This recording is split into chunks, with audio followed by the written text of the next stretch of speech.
From the time we're born, we spend an inordinate amount of time studying each other's faces.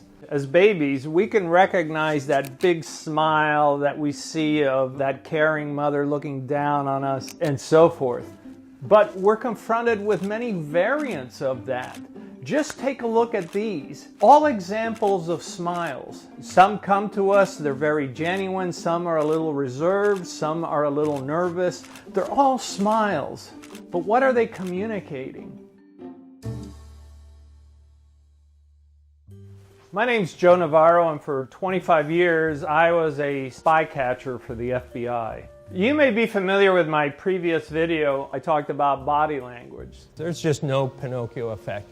And people who prattle that and say, well, we can detect deception because the person touches their nose or covers their mouth. That's just sheer nonsense. And today, we're going to focus on the face. When it comes to nonverbals, the face is key. There's so much information and feelings that we receive from the face that for us, the face takes primacy. So one of the ways to look at the face is to think of it in two areas, comfort and discomfort, because really that's how the brain reacts to the world. So let's start with psychological comfort. When we're very comfortable, the muscles of the face become very relaxed, and we have all the behaviors that are associated with it, smiling, laughing. Usually the pupils are slightly wider, the lips are full, and usually the chin tends to be further out. The very second that there's psychological discomfort, usually it begins to register in several areas. Now, for some people, we'll see it in the forehead and here between the eyes, where there'll be furrowing of the forehead or squinting. And of course, the tucking down of the chin, or in some instances where something is really emotional, you'll see the chin begins to vibrate.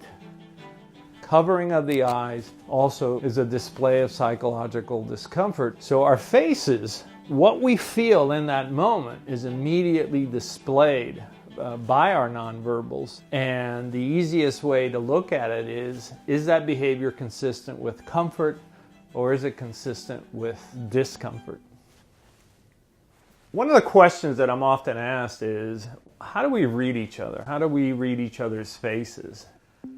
We start with the hair, how it's combed, what color it is. Is it dry? Is it wet? Is it curly? Is it disarranged? As children, we play with each other's hair. We look at each other's hair. We immediately notice when it's wet or dry or it's changed in some form. We look at the forehead for information. When it's smooth, the forehead tells us that everything is well and placid.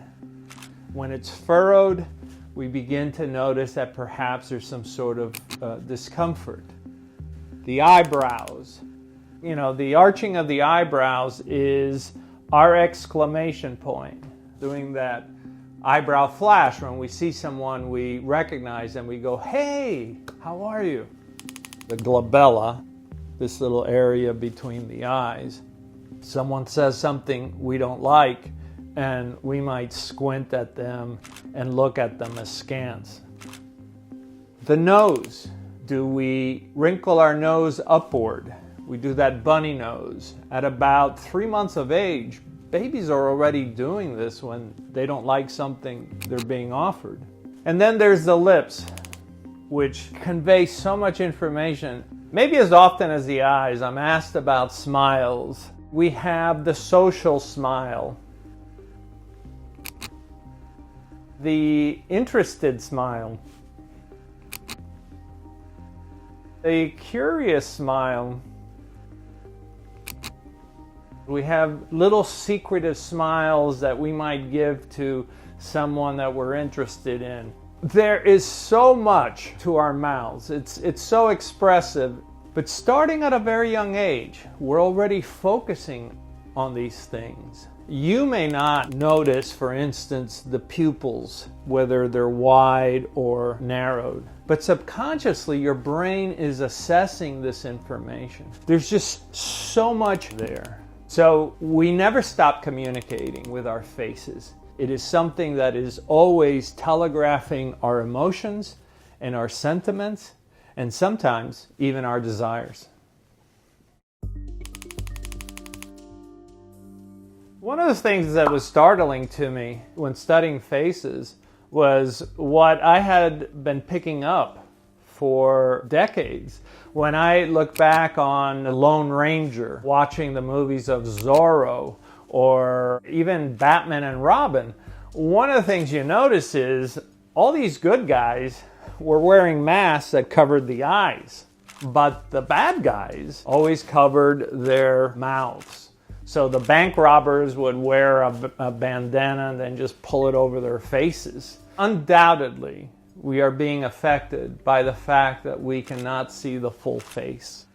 I mean, we first had reporting of this right after World War I, where we saw the horrors of that war and soldiers who had their faces somehow ameliorated. They had to wear these masks. And even with masks, they still were not being received well into society. And so there has always been something unsettling about not being able to see the full face.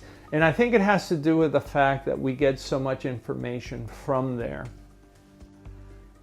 But even with masks, we can still communicate with each other. We can still understand what people are trying to say. And you can pick up above the line of the mask. Look at this clip.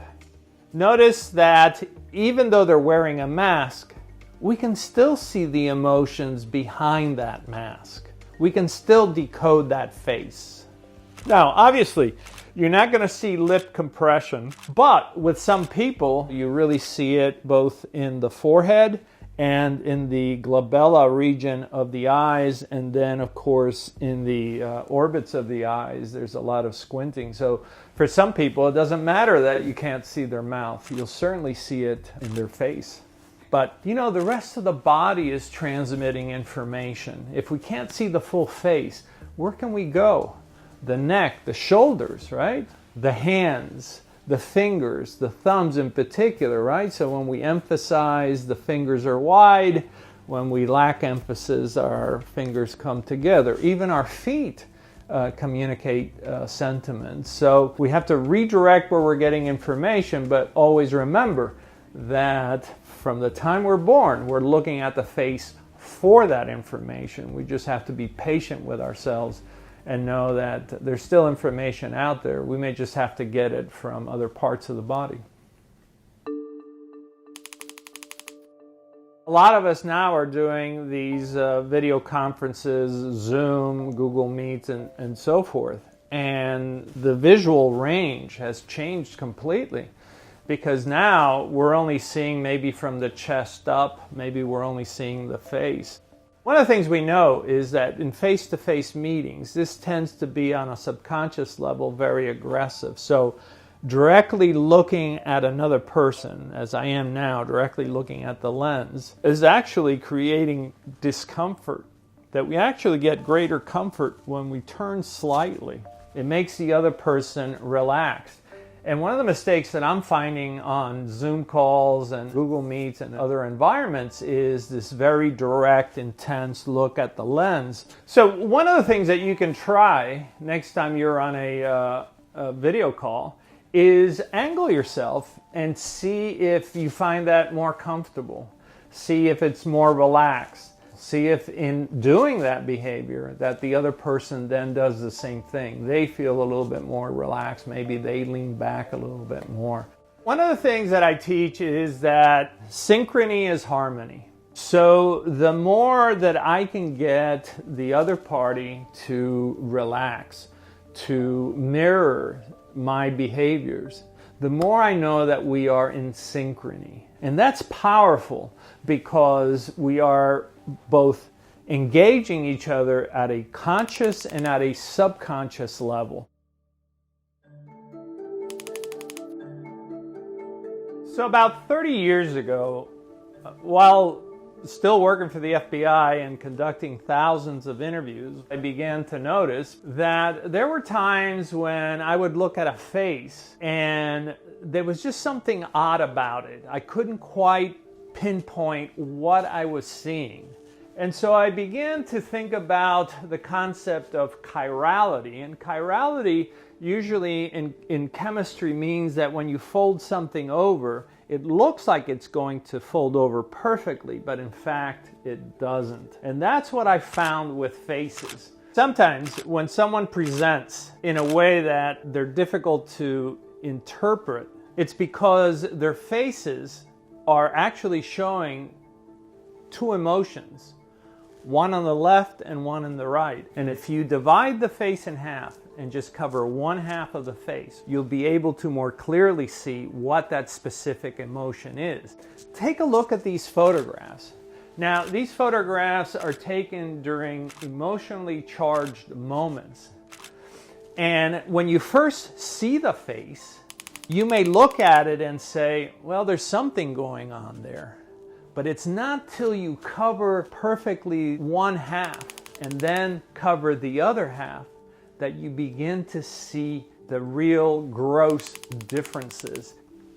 Normally, when we feel an emotion, we see it fully on both sides of the face. But because we don't see the full emotion on the whole face, that's something that we need to focus on and determine why. Because something isn't right.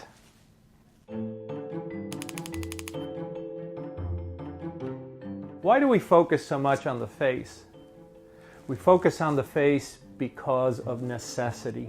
Because through our faces, we can show that we care. Through our faces, we can validate what others are going through.